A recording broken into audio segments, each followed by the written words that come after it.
कैसे खींचा चांद की ग्रेविटी ने अपने अंदर। सक्सेसफुली लूनर ऑर्बिट इंसर्शन हो चुका है और चंद्रयान 3 अब बेहद सफलतापूर्वक लूनर ऑर्बिट में यानी कि चंद्रमा की ऑर्बिट में उसकी परिक्रमा कर रहा है, जैसा कि प्लान किया गया था इसरो के द्वारा।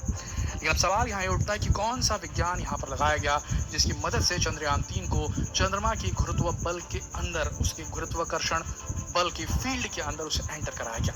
किस तरीके से ये हुआ और ऐसा करने से क्या लाभ मिलेगा चंद्रयान 3 को, और अगर ये नहीं होता तो क्या होगा, आइए समझते हैं इसे इस वीडियो में। दोस्तों, चंद्रयान 3 लूनर ऑर्बिट में एंटर कर चुका है और अब वो चंद्रमा की ग्रेविटेशनल फील्ड के अंदर आ चुका है। 40,000 किलोमीटर दूर तक सतह से, चंद्रमा की सतह से 40,000 किलोमीटर दूर तक के चंद्रमा का गुरुत्व बल काम करता है और इस एरिया में, इस फील्ड के अंदर, इस रेंज में, 0 से लेकर के 40,000 किलोमीटर तक के रेंज में जो कोई भी चीज आती है, चंद्रमा उसे अपनी ग्रेविटी से अपनी तरफ खींच लेता है। अब चंद्रयान 3 जो था, उस वक्त जब ये एंटर कर रहा था, उसकी गति को बहुत ज्यादा रिड्यूस किया गया, 4, 5, 6 गुना उसकी स्पीड को रिड्यूस किया गया, तभी वो चंद्रमा की ग्रेविटी में अंदर एंटर कर पाया। देखिए, बहुत सारे चैलेंजेस थे इसरो के सामने भी, चंद्रयान 3 के सामने भी। जो इसरो के साइंटिस्ट हैं, उन्होंने जितने भी अपनी रॉकेट टेस्टिंग की होगी वो धरती के एनवायरनमेंट में की होगी। लगभग ज्यादा से ज्यादा जो टेस्टिंग होती है वो धरती के एनवायरनमेंट में होती है और निकट जो पास का स्पेस होता है उस इलाके में होती है। जब एटमॉस्फेयर क्लियर करके जो पास का स्पेस होता है वहाँ होती है। ऐसा तो किया नहीं जा सकता किसी भी स्पेस एजेंसीज के द्वारा कि लगातार वो रॉकेट फायर करते रहें और टेस्टिंग करते रहें कि भाई मून के पास ग्रेविटी कैसी होगी या स्पेस में ग्रेविटी कैसी होगी, बार बार तो लॉन्च नहीं कर सकते, तो उनका काफ़ी लिमिटेड नॉलेज रहता है। लेकिन पुराने जितने भी लॉन्चिंग हुई है उनका डेटा और फिजिक्स की समझ से इसे एकदम 101% इस कॉम्प्लेक्स प्रॉब्लम को सॉल्व कर दिया जाता है। प्रॉपर तरीके से एक अजम्पशंस किए जाते हैं कि यहाँ पर इस स्पीड से जाने पर ये होगा। तो देखिए, इसके लिए सबसे इंपॉर्टेंट क्या होता है। वीडियो में आगे बढ़े उससे पहले हम एक बड़ी घोषणा करना चाहते हैं। क्या आप अपनी स्किल, धरती की ग्रेविटी के हिसाब से तो हमने बना लिया रॉकेट, पर अब इसे अगर भेजना है, इस यान को भेजना है, हमको चंद्रमा की ग्रेविटी के अंदर भेजना है, तो हमें कैलकुलेट करना होगा कि किस गति से उस समय यान वहां पहुंचे कि वो उसके फील्ड में, उसकी ग्रेविटेशनल फील्ड के अंदर चला जाए। अगर गति तेज होगी तो उसको स्किप करके आगे चला जाएगा, अगर गति स्लो हुई तो हो सकता है वो धीरे धीरे चंद्रमा की तरफ सीधा चला जाए और उसके बाद में वो क्रैश भी हो सकता है। और अगर गति एकदम तेज रही और उसकी ट्रेजेक्टरी भी गलत रही, यानी कि जिस डायरेक्शन से वो एंटर कर रहा है, तो भी वो क्रैश कर सकता है। इस केस में बाकायदा इसरो की टीम ने, मिशन ऑपरेशंस वाले जो थे, इसरो के मिशन ऑपरेशंस की वो फील्ड होती है, वो ऑफिस होता है इनका, वो प्रोजेक्टर रूम होता है जहां पर बैठ करके प्रोजेक्ट पे पूरी नजर रखते हैं, टेलीमेट्री को ट्रैकिंग करते हैं और यहीं से कमांड भेजते हैं। तो इन्होंने बड़े दिमाग से, बहुत सही तरीके से और अपने पुराने 2 मिशन चंद्रयान 1 और चंद्रयान 2 की नॉलेज को लेते हुए, दोनों मिशन में सक्सेसफुली लूनर ऑर्बिट इंसर्शन तक किया गया था।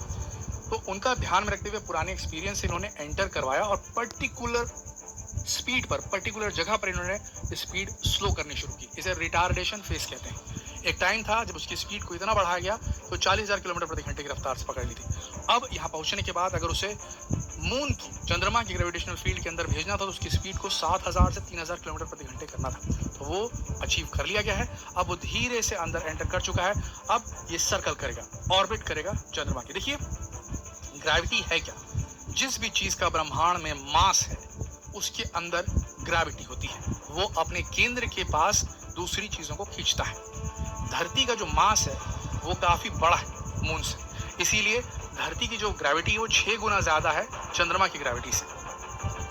ग्रेविटी के बारे में कहा जाता है कि हर चीज की अपनी एक ग्रेविटी होती है, वो अपने मास, जितना उसका वेट है, उसका मास है, उसके हिसाब से वो बल लगाती है। अब हम धरती के ऊपर खड़े रहते हैं तो धरती हमारे ऊपर, हमारे बॉडी के वेट जितना जो है पुल देती है, ग्रेविटेशनल पुल देती है, इसीलिए हमें एक वेट मिलता है धरती पर। और अब अगर हम इसी समय जाकर के चंद्रमा पर खड़े हो जाए तो चंद्रमा का जो मास है वो कम है, उसका जो वेट है वो कम है, तो वो कम पावर से हमें अपनी तरफ खींच पाता है, कम ग्रेविटेशनल फोर्स होती है, तो वहां हमारा वेट एकदम से चेंज हो जाता है और वहां पर हमारा, जैसे कि कोई 100 किलो का आदमी है तो वहां जाकर वो 20 किलो का हो जाएगा या उससे कम हो जाएगा, 6 गुना कम हो जाएगा। तो इसलिए वहां पर वहां की स्थिति को समझना और उसके ग्रेविटेशनल पुल को समझना और उसके अकॉर्डिंग स्पेस क्राफ्ट को एंटर करवाना उसकी फील्ड में बेहद पेचीदा काम था, पर इसरो के वैज्ञानिकों ने सक्सेसफुली इसे कर लिया।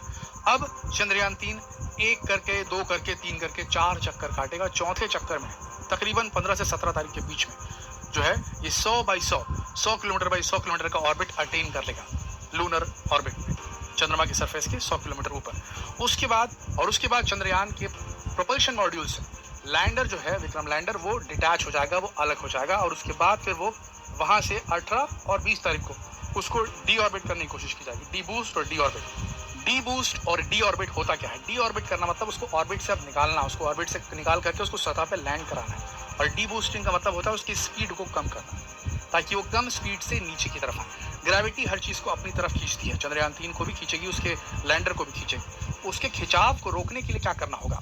पहली चीज, इसरो को यहाँ पर एक बहुत बड़ा मनूवर करना होगा। इसरो को पहले चंद्रयान 3 को एक पर्टिकुलर एंगल में लाना होगा और धीरे धीरे डिसेंड करना होगा।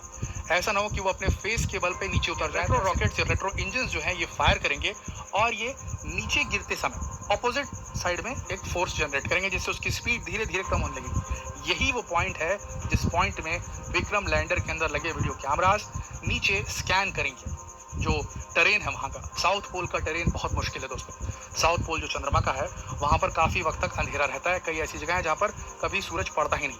हालांकि लूनर डे में जब वहाँ दिन रहेगा तभी इसे उतारने का कोशिश की जाएगी इसरो की तरफ से, पर ऐसी स्थिति में भी वहाँ पर काफ़ी जगह पर अंधेरा रहता है। ऐसी स्थिति में वहाँ के टेरेन को समझना, वो वीडियो कैमरा इमेजेस कैप्चर करेगा। उसके बाद में जो ऑन बोर्ड कंप्यूटर्स लगे रहेंगे वो एनालाइज करेंगे उन इमेजेस को और समझेंगे कि यहाँ पर ऊबड़ खाबड़ है, अनइवन सरफेस है और यहाँ पर समतल है। वो उन्हें आइडेंटिफाई करना पड़ेगा उसके ऑन बोर्ड सिस्टम को और उसके बाद वो गाइड करेगा। ऑटोमेटिकली हो रहा है सारा कुछ। यहाँ पर इसरो के कमांड सेंटर से, मिशन ऑपरेशन से कुछ नहीं हो रहा। वो लोग सिर्फ वॉच कर सकते हैं, देख सकते हैं क्या कर रहा है चंद्रयान।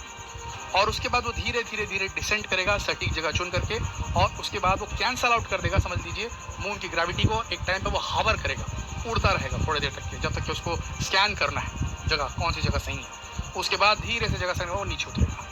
देखिए दोस्तों, ग्रेविटी की वजह से ही जो हमारा जो फ्यूल बर्न होना था वो कम से कम फ्यूल बर्न हुआ है इस केस में, क्योंकि हमारे यहाँ पर जब इसे लॉन्च किया गया था श्रीहरिकोटा से, तो उसके बाद में इसे बार बार जो स्लिंग शॉट मेथड से इसे एक स्पीड दी गई, इससे हमें कम फ्यूल बर्न करना पड़ा और इससे हमारी कॉस्ट भी कटिंग हुई। आपको बता दें, चंद्रयान 3 का टोटल बजट 615 करोड़ रुपए था, जिसमें से 500 करोड़ रुपए सीधे सीधे जो बजट था वो उसकी लॉन्चिंग का था, फ्यूल बर्न करने का था, और महज 115 करोड़ का आपका चंद्रयान 3 है। तो समझ लीजिए कितनी ज़्यादा कॉस्ट कटिंग की होगी फ्यूल के चक्कर में। और इसमें अर्थ की ग्रेविटी ने काफ़ी हेल्प किया। एक particular speed, sling shot method की वजह से स्पीड मिली चंद्रयान 3 को और वो आराम से जल्दी चंद्रमा तक पहुंच गया। दोस्तों, आशा करते हैं इस वीडियो से आपको कुछ नया जानने को मिला होगा। अगर ये वीडियो आपको इंटरेस्टिंग लगी तो इसे अपने तक बिल्कुल सीमित ना रखें, जितना हो सके इसे शेयर करें फेसबुक पर, व्हाट्सएप पर, यूट्यूब पर। जल्द मिलते हैं आपका इस वीडियो के अंदर।